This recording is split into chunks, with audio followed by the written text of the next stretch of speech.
Hello, good afternoon. आज मेरे मन में एक सवाल आया ऐसे, तकलीफ़ किसको है और किस चीज़ से? तो इसके ऊपर थोड़ा जानकारी और एनालिसिस करने की कोशिश की, थोड़ा डीप डाइव करने की कोशिश कोशिश किया, इसकी गहराई तक जाने की जब कोशिश किया, तो सवाल तो बहुत कठिन है कि आपसे तकलीफ़ आखिर है किसको? तो ऐसे सवालों का जवाब कोई आसानी से नहीं निकाला जा सकता है कि आपकी तकलीफ है किसको। तो बहुत सारी तकलीफ़ें होती है, किसी की पर्सनल प्रॉब्लम होती है या किसी को प्रोफेशनल प्रॉब्लम होती है, जिसको कह सकते हैं कि ऑफिशियल इश्यूज हैं। ठीक है, तो ज़्यादातर लोग ऑफिशियल या प्रोफेशनल प्रॉब्लम से परेशान नहीं हैं, ज़्यादातर लोग, क्योंकि मोटे तौर पे उनको नौकरी करनी है तो प्रोफेशनल इश्यूज़ को रिजॉल्व करना ही करना है, क्योंकि वहाँ से मोनेटाइजेशन होता है, वहाँ से पैसा आता है। तो उसमें तो आदमी गैप नहीं छोड़ सकता है, नहीं तो आदमी की जो है नौकरी का सवाल है, यानी उसके करियर का सवाल है, यानी उसके धन का जो सोर्स है उसका सवाल है। तो ज़्यादातर लोग किसी भी हाल में प्रोफेशनल इश्यूज़ को रिजॉल्व ही करते हैं, ज़्यादातर 100% तो नहीं, ज़्यादातर लोग। यानी कि मैं मेरे हिसाब से, मेरे एक्सपीरियंस के हिसाब से, अगर मैं देखूँ तो 90% लोग जो प्रोफेशनल होते हैं अपने इश्यूज़ को खुद से रिजॉल्व कर लेते हैं। उसमें किसी बीच में किसी और व्यक्ति को इंटरफेयर नहीं करते हैं और ना ही उनकी ज़रूरत होती है। तो वो मोस्टली अपना इश्यूज़ सामने वाले के साथ बैठ के या खुद से रिजॉल्व कर लेते हैं। प्रोफेशनल करियर की जहाँ बात होती है, प्रोफेशनल इश्यूज़ की जहाँ बात होती है, तो मेरा सवाल यही था कि आखिर प्रॉब्लम आपसे है किसको, आपसे इश्यूज़ है किसको? तो प्रोफेशनल जो लोग हैं, आपके सहकर्मी हैं, आपके ऑफिस के जो लोग हैं, उनसे तो आपकी प्रॉब्लम नहीं होगी, होगी स्वाभाविक तौर पे, बट मोटे तौर पे कहा जा सकता है एज ए डायरेक्शनल व्यूज़ में, तो उनसे प्रॉब्लम नहीं होगी। उनसे प्रॉब्लम थोड़ी बहुत होगी कामकाज से रिलेटेड, तो वो आप खुद ही रिजॉल्व कर लेते हैं। बाकी बात रही पर्सनल इश्यूज़, तो पर्सनल इश्यूज़ जो हैं वो कितने प्रकार के हो सकते हैं। हस्बैंड वाइफ का पर्सनल इश्यूज़ हो सकता है, हाँ क्यों नहीं हो सकता है, क्योंकि ज़्यादातर यही दोनों लोग आपस में साथ रहते हैं, हस्बैंड और वाइफ। तो स्वाभाविक तौर पे जो साथ रहेंगे तो उनके साथ क्लेश, उनके साथ issues, acceptance non acceptance type की बातें होती रहेगी। 4 बातें आप एक्सेप्ट करेंगे, 4 बातें वो नहीं एक्सेप्ट करेंगे आपकी, तो वो स्वाभाविक तौर पे इश्यूज़ क्रिएट होगा।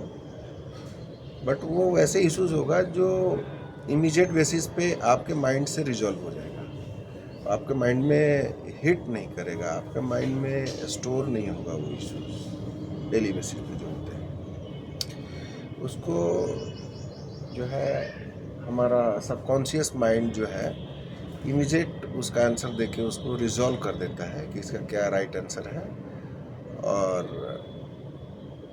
जो है उसमें आपके आपस में जो है कॉन्फ्लिक्ट क्रिएट ना हो, तो वो सबकॉन्शियस माइंड जो है आपका उतना आंसर कर देता है। बट कुछ ऐसे ही इश्यूज हैं, वो आपके पर्सनल इश्यूज का ही पार्ट होगा अगर देखा जाए तो। जैसे सोशल इश्यूज, कुछ सोशल इश्यूज होते हैं, बहुत सारे लोग का बिहेवियर है जो सोशल बिहेवियर होता है, बहुत सारे ऐसे लोग हैं जिनका सोशल बिहेवियर नहीं होता है। तो मैं बहुत ज़्यादा टाइम नहीं लेते हुए मैं ऐसा समझाने की कोशिश करता हूँ कि जो प्रॉब्लम्स हैं, तो आपसे प्रॉब्लम है किसको? सवाल तो वही है कि आखिर जो प्रॉब्लम है, तो आपसे प्रॉब्लम है किसको और क्यों हो सकता है ना? वैसे तो किसी भी इश्यूज़ को समझने और उसका रूट काउज फाइंड करने के लिए और उसका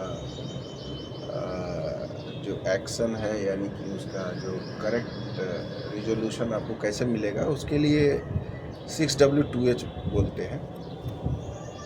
6W2H, आप उसके ऊपर मैं किसी दिन वीडियो बनाने की कोशिश करूँगा। तो 6W2H है, उसमें what, when, where, why, how to do, how much, इस प्रकार से चीज़ें हैं कि कब, कहाँ, किधर, कैसा, कितना ज़्यादा, कितना कम, वो उसके ऊपर है, उसकी एनालिसिस। तो मोटे तौर पे आप ये समझिए कि आपको प्रॉब्लम है कि आपसे दरअसल किसी को प्रॉब्लम है नहीं।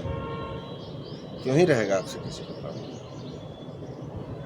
नहीं, यह आपकी सोच की उपज है कि मेरे से किसी को प्रॉब्लम है। बिल्कुल नहीं है प्रॉब्लम। इस सोच से आपको बाहर निकलना होगा। आखिर क्या ही हो सकता है? सामने वाले को पता है आपके जो इनकम का सोर्स है वो आपके लिए है, उसके लिए तो है नहीं। तो आपके पैसों से उसको तकलीफ हो रही है तो उसको तकलीफ है, आपको क्या तकलीफ है? आपको तो कोई तकलीफ नहीं है, आप अपने ऊपर क्यों ले रहे हैं? तो आप ये मान के चलिए, गुड़ बात यही है कि आपकी जो सोच है कि मेरे से किसी को प्रॉब्लम है, सामने वाले को तो बिल्कुल ही नहीं है, कदापि नहीं है। इस सोच से आपको बाहर निकलना होगा और इस मानसिकता से आपको बाहर निकलना होगा कि मेरे से किसी को प्रॉब्लम बिल्कुल नहीं है। आप इस सोच से बाहर निकल जाइए और इसका यही समाधान है।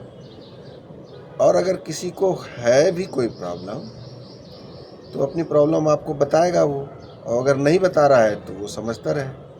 अगर वो बताएगा तो उसका सॉल्यूशन दीजिए, उसको रिजॉल्व कर दीजिए। यही है, यानी आपसे सामने वाले को प्रॉब्लम नहीं है। अगर प्रॉब्लम होगी तो ज़रूर बताएगा। हाँ, तो इसी के साथ मैं अपना ये धर्म ज्ञान, प्रोफेशनल ज्ञान, या जो कह लीजिए, उसको मैं बंद करता हूँ और मिलते हैं नेक्स्ट वीडियो में। और आपको थोड़ी और विशेष किसी दूसरे टॉपिक पे मैं जानकारी दूंगा। और इस प्रकार के जो टॉपिक्स होते हैं वो कहीं ना कहीं आपके हेल्थ को इम्प्रूव करता है, सो दैट कि आपकी मानसिक मनोदशा, आपकी जो स्थिति है उसमें चेंजेज आए, सुधार आए। ये देखिए तुलसी का पौधा है, यहाँ पे मैं कैमरा लगाया हूँ और ये दिख रहा है आपको, तो ठीक है। तो आपकी मानसिक मनोदशा को ठीक रखने के लिए ये जानना आपको बहुत ज़रूरी है कि आपसे सामने वाले को कोई प्रॉब्लम नहीं है। भाई साहब, आपकी सोच है, आपको लगता है कि वो मेरे से प्रॉब्लम हो सकता है, उसकी बर्निंग हो रही है, उसको जलन हो रहा है, ऐसा कुछ है नहीं। वो खुद चाह रहा है कि आपसे ऊपर जाना चाह रहा है, आपसे अच्छा बनने की कोशिश में है, आपसे ज़्यादा धन कमाने की इच्छा रखता है। उस इच्छा के चक्कर में आपको ऐसा लगता है कि वो मेरा अनुसरण कर रहा है या मेरे किसी किए हुए कार्य के प्रति उसकी नज़र है। उसकी सोच तो ये है कि मुझे भी आप जैसा बनना है, या आपसे अच्छा बनना है, या आपसे ज़्यादा धन कमाना है। दरअसल ये सोच है उसकी, और वो सही सोच है। तो आप अपनी सोच को सुधारें और मिलते हैं अगली वीडियो में। जय हिंद, जय भारत। और फिट इंडिया फिट चैनल पे आप वीडियो को लाइक करें और चैनल को सब्सक्राइब जरूर करें।